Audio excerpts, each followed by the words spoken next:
ქალაქის 5-ვე მაჟორიტარულ ოლქში გაიმარჯვა ქართული ოცნების მიერ წარდგენილმა კანდიდატმა, რაც შეეხება პროპორციული სისტემით ჩატარებულ არჩევნებს, წინასწარი მონაცემებიდან გამომდინარე, საკრებულოში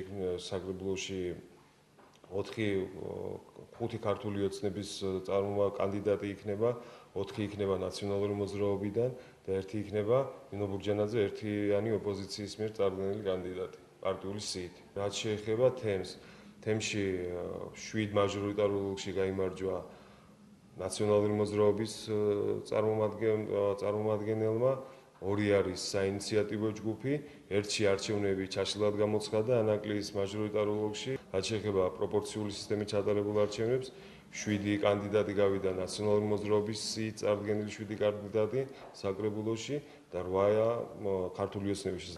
იცით რა არის ეს 2 წელიწადი კიდე, რომელიც საპარლამენტო არჩევნებამდე არის დარჩენილი, ჩვენ იმდენს გავაკეთებთ, რომ ის 36% გავხადოთ 76%.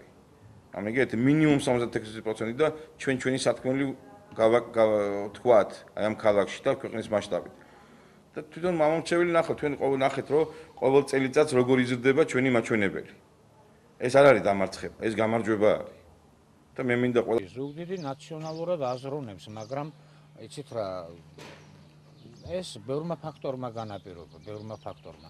თქვენ არ ვიცი და მე დღესაც გვზნობ შიშის ფაქტორს საზოგადოებაში. დღესაც ვაი თუ რაღაცა მოხდეს. აი ეს შემაკავებელი ფაქტორი არის ის, რომელიც ადამიანებს ხშირ შემთხვევაში აიძულებს ხარი დაუჭიროს ნაციონალურ მოძრაობას.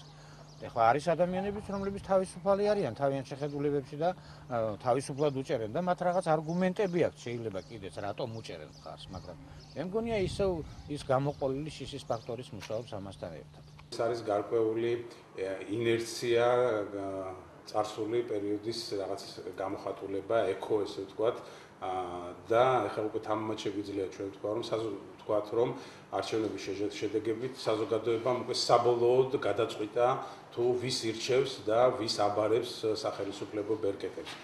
ეს გახავთ ქართული ოცნება და ქართული ოცნება იწყებს უკვე ადგილობრივ ხელისუფლებაში მოსვლის შემდეგ იწყებს უკვე თავისი გეგმებისა და ამოცანების